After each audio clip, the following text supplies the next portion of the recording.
All right, let us get started, everyone. Welcome. I hope you had a good lunch. This was good today. Mac and cheese and green beans.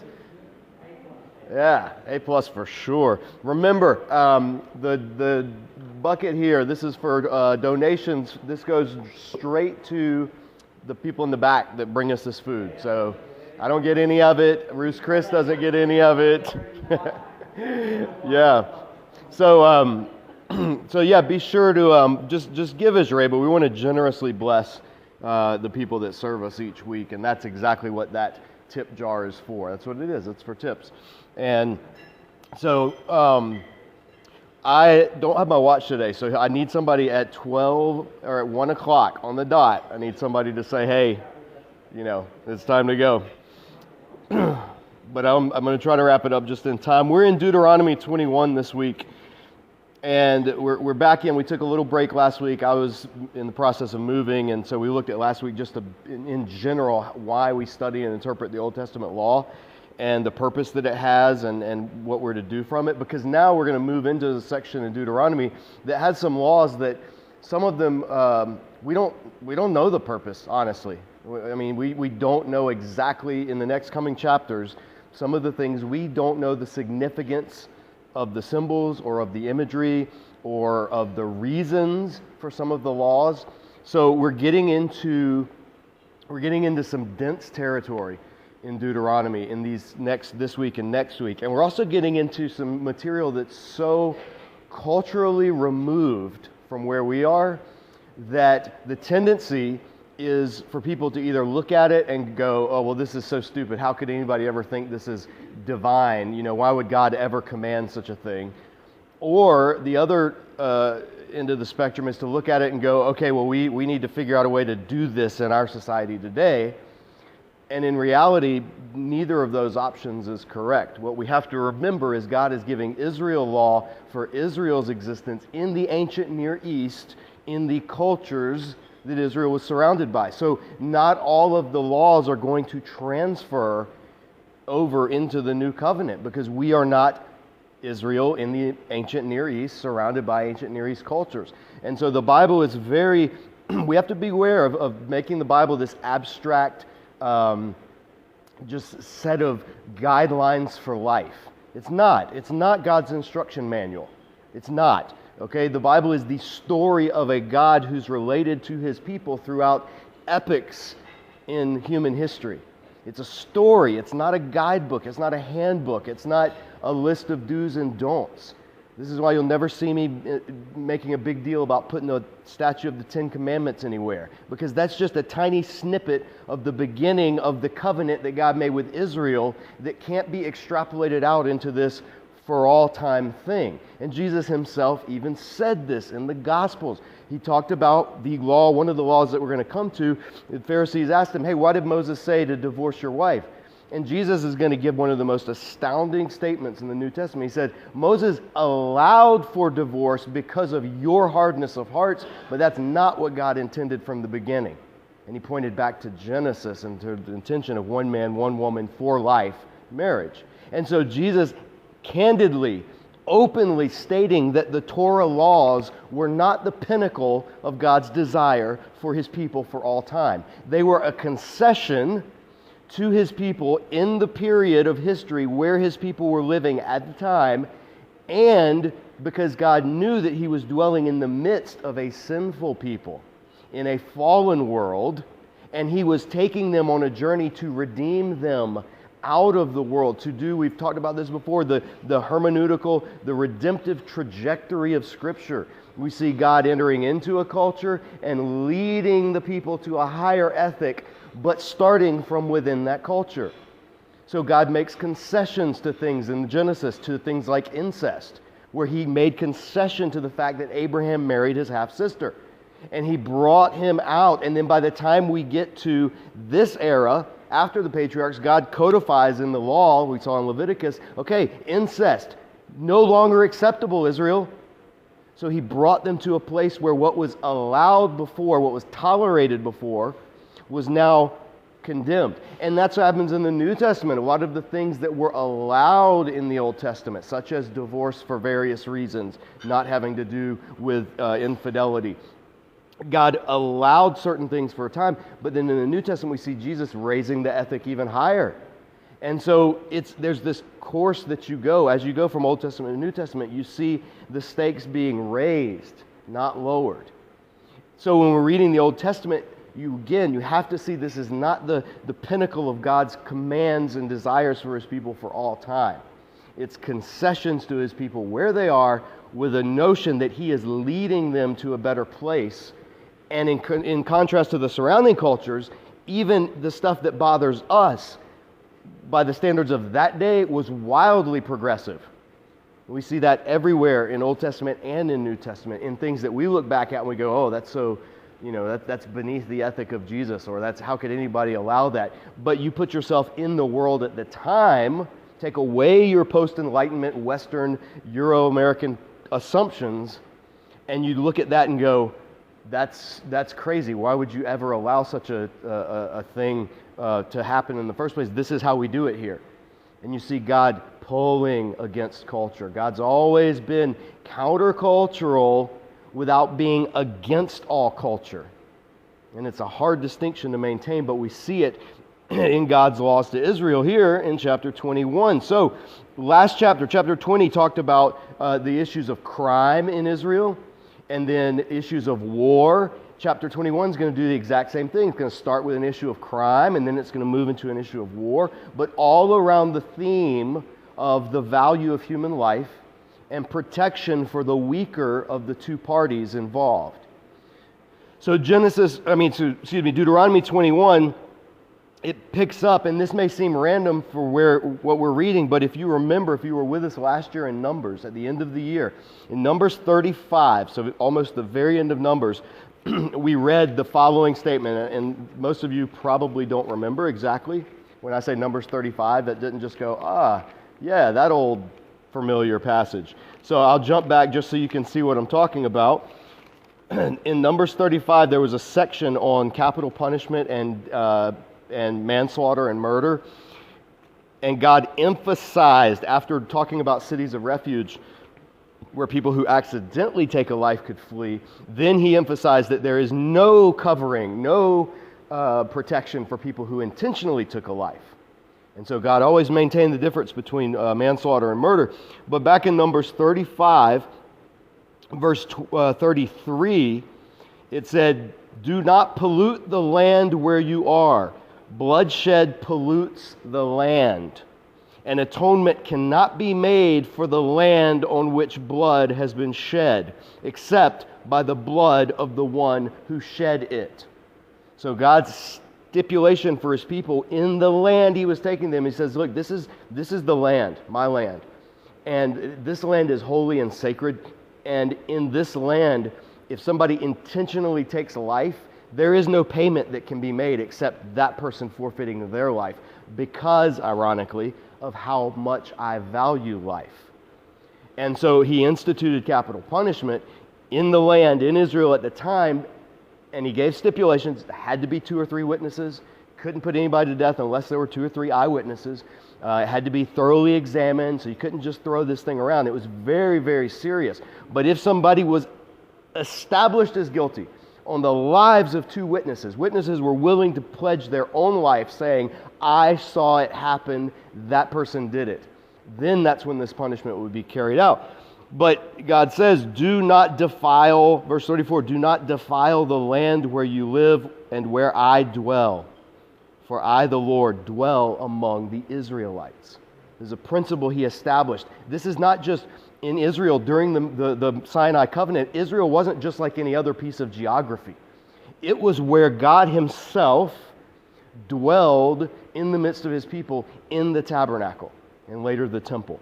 And so death, remember back 2 years ago, those of you who were here, to Leviticus. Remember the theme of Leviticus?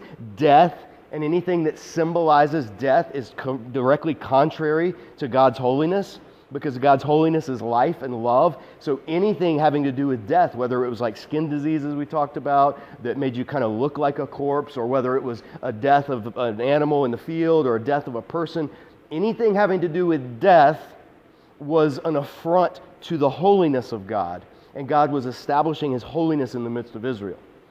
And that was a huge, this whole thing is an object lesson. It's a visual object lesson to get Israel to see how much God, the author of life, values all life. So when we read passages that have to do with taking life, we have to read it in that context first, before we start to get all squeamish and uncomfortable. Because you have to establish first that this is a God who abhors the taking of innocent life, to the degree that it pollutes the land. Back in Genesis, way back in Genesis 6, before the flood, the land was filled with murder and bloodshed. Those of you who were here 5 years ago, you remember this. The land was filled with murder and bloodshed to the point where God says humanity has ruined itself upon the land, so I am going to now ruin the land by sending the flood and washing humanity and all of its defilement from the land. That was the theme of the flood. So this theme has been again, like bouncing through all of Torah from Genesis to where we are now, that bloodshed defiles, and not just the person that does it, but the land itself in some way. And so then, having looked at all of that, now then, when we read Deuteronomy 21, it says, if a man is found slain, pierced, killed, lying in a field in the land the Lord your God is giving you to possess, and it is not known who killed him, now we have a problem. Somebody has been killed. They did not accidentally die. The verb means like run through or pierced or stabbed or slain. This is an actual murder. And they don't know who did it. There's no witness. It's just out somewhere in the land. What do? The bloodshed defiles the land. There has been bloodshed. There must be atonement. What happens now? And so here is the ritual that God prescribed Israel to do to emphasize this theme, that this is not just something that you go, oh, well, the guy died out in the field, no big deal. No, it was a monumental occasion when someone was killed. And so there was something that the whole community has to be involved with. So, verse 2, your elders and judges shall go out and measure the distance from the body of the dead person to the neighboring towns. Then the elders of the town nearest the body, so whichever town the person was killed closest to, shall take a heifer or a young cow that has never been worked and never had worn a yoke, and lead her down to a valley that has not been plowed or planted, where there is a flowing stream. There in the valley, they are to afar the heifer. And afar, it's translated as break the neck of, and it's a weird, I was reading it this week and looking at it, and literally it means like break the neck of. But when you think about like a cow, even a cattle, they have huge necks, right? That's hard to, and earlier it was something that was done when a donkey was to be killed rather than redeemed. It said back in Leviticus or Exodus, you're to break its neck. We looked at that, and so the term, there's some mystery in what exactly it means, because sometimes it may be related to a word that has to do with the mane of an animal and cutting or breaking the mane of an animal. So it may have to do with, we don't know exactly how this works, but it's not the same type of killing the animal that is done in the sacrificial rituals. That's the key. The killing of this animal happens, but it's not a sacrifice where the throat's slit and then the blood is poured out. There's no altar here. There's no priests. This is not a sacrifice. This is something else, and it's a symbol, but it's just one of those that I don't think we have the full understanding of what exactly the symbolism is. But if somebody looked at our culture today and they saw two people, agreeing to sell property, yeah, I'm going to sell you this many acres out in the country, and one of them, they spit in their hand and they shake it, right? That would be really weird looking. And we wouldn't exactly know what's the symbolism there. But we would know, they made a deal. They made a binding deal, They spit in their hand and they shook hands. That's how, at least in more rural areas, sometimes things were done. So my point is, there are these rituals that we may not know the symbolism of, but at least we see that there's something symbolic about what's happening. And that's what's going on with this, is the killing of this animal, however it was done, whatever breaking the neck means. The killing of this animal was done, And it was done in a valley with a flowing stream. This is not a wadi, dry riverbed that was just wet when there's rainwater. This was an actual, it had to be a valley where there was no cultivation, so this wasn't a farmland, this wasn't used land, this was wilderness land, and it was land that the stream was always flowing. Not just from rainfall or mountain runoff, but this was like a river, and they had to do it there. And then it says, they lead there down to the valley, has not been plowed, where there's a flowing stream. There in the valley, that'll break the heifer's neck.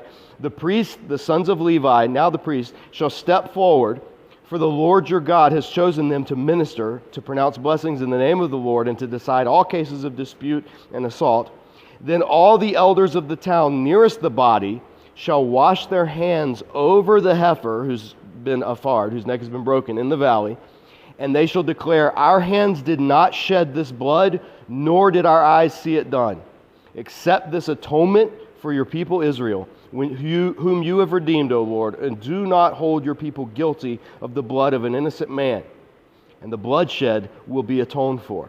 So you will purge from yourselves the guilt of shedding innocent blood, since you have done what is right in the eyes of the Lord. So this is a case where there's the communal thing, and an animal, a young animal that has a heifer, a cow, and the cows are we've talked about this before. They're kind of the workhorse of the ancient world. They're at the top of the chain in terms of valuable livestock. And so one of these that hasn't been worked yet, it hasn't gotten any mileage out of it. It's at the beginning. It's set to be a valuable commodity for this town. Its life is taken in this valley. And then the symbolism of the water and the running stream, it may have to do with the washing of the hands, literally the bloodshed. Even though their hands were not technically guilty of killing the person, they as a community were communally guilty of being a community in which someone took the life of another. So the community as a whole, symbolized by the elders, is basically washing that guilt into, and it's transferred into the animal and then washed with the flowing water out, eventually out to sea, where it's never seen again. It's similar to the image of Yom Kippur, where the scapegoat, and they place the hand on the animal and pronounce the sins, and then the animal is led out into the wilderness, where it carries the sins of the people away.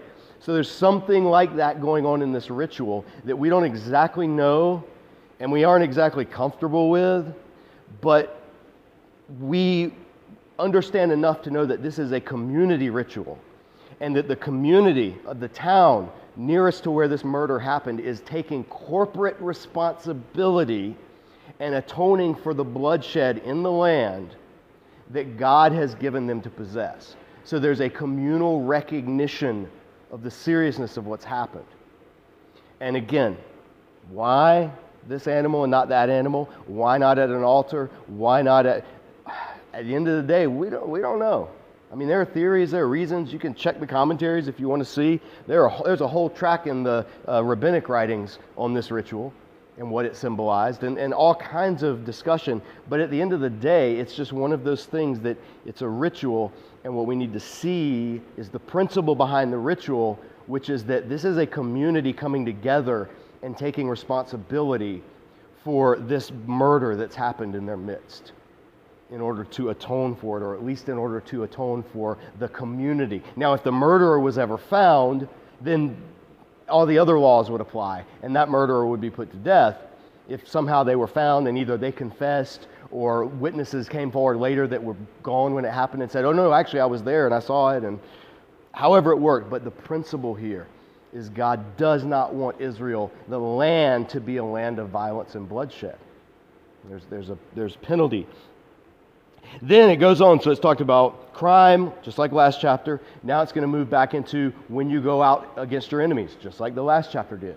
Chapter 20 began when you go out to fight against your enemies. Now this part, verse 10, is going to say, when you go to war against your enemies. So it's back to the theme that last chapter was talking about. Deuteronomy weaves things together. It'll start with a theme, it'll talk about it in a minute, then it'll jump to another theme, talk about it, then it'll jump back to the thing that it was talking about earlier and talk about it some more. And so it's kind of like weaving in and out of these things as Moses is recounting the spirit of the law to this next generation of Israelites that are about to go into the land and live as his people. And they're about to go into war. Let's not forget, All last year, the book of Numbers, was God organizing a rabble of slaves into his fighting force. So these are military directions as well as civil directions. Don't just think of Israel as like us. We just walking around and in the desert and then we're ready to go live in the land. No, pretend like this is a military barracks and we're eating food all together in basic training. The mindset is going to be a little different than what it is for us. So keep that in mind when we're reading Scripture, when we're reading Torah. Moses is giving Israel their marching orders. So now we come to this. When you go to war against your enemies and the Lord your God delivers them into your hands and you take captives. Okay, this was normal in the ancient world. You go, you fight against the enemy. All the men of this garrison, this fort, this fortified encampment, which is what the Bible calls cities, they come out, you go to war, you fight. The women and children either stay in the city and batten down the hatches, or they flee out to the land and they're gone. But the rules of war in the ancient world were when you took a city or you fought and the winning army took the city took the city. It was their city now. All the goods in it were their goods. All the cattle in it were their cattle. All the people in it were their people. They entered into the community. It wasn't this, okay, we beat you, now we're going to leave and you go back to living your own way. No, winner take all. Now this is different for us today. This is actually illegal under international law today. You cannot, no country in the world can claim land through battle anymore under international law since World War II. So for us, we're already like, wait a minute, this is not right. But this is ancient Near East. It was the norm. It was how you lived and how territories changed hands. So whether we like it or not, that is the reality that these people were in. So all of that happens. You go, you attack a city, God gives it over. That's the way it describes winning. You take the captives. You don't slaughter them all unless they're the particular Canaanites that God's told Israel to devote as harem. But other enemies who are just attackers, who are enemies, aggressors, when you go in, you don't just slaughter everybody. No, they become part of your society.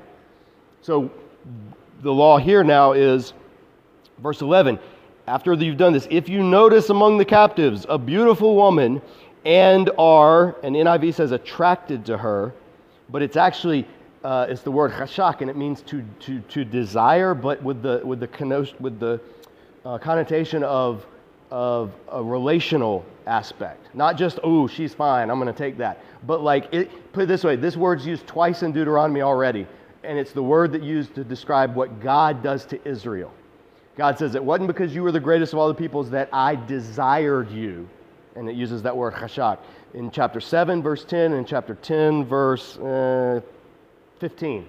God uses this word. So this is not talking about, already translation-wise, we need to clear it. It's not talking about I see this woman, she's mine, It's deeper than that. It's deeper. In the ancient world, that's how it worked. And in the modern world today, all over the world, when people attack armies, war is hell, and mostly because of all the stuff that comes along with it, including rape and genocide and just all of the terrible things that we read about, that we see going on in the world. It was just like that in the ancient world, if not worse. But God's putting into the midst of that, this is what he says, if you see a beautiful woman and you desire her, and we'll just say desire because that's kind of a neutral word, you may take her as your wife. Not you may take her. Not you may ravish her. No, you may take her as your wife.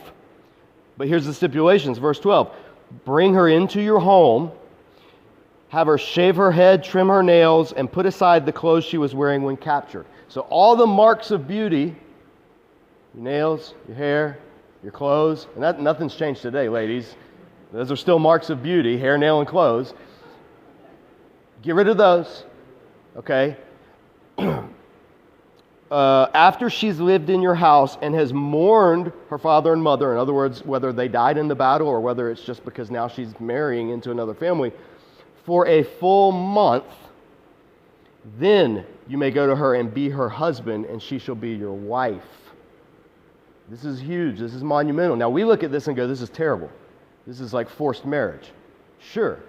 But in the ancient Near East, when you were a woman and your husband died in battle, it was assumed you were now the property of the winning army, and you were going to be passed around, you were going to be sold into slavery, you were going to be raped, you were going to be used. That's just how it was. That's one of the reasons war is so horrible. And so into that context, God steps in and says, hey, Israel, when you're doing this, fighting stuff, and you guys you know how it works. You actually have a responsibility now. If you desire a woman, you got to marry her. You got to take her as your wife. You got to bring her into your household. And you got to wait a month before you can even engage in any physical intimacy. And you have to do it after she's been removed of all of her beauty status symbols and all of her pagan beauty status symbols especially.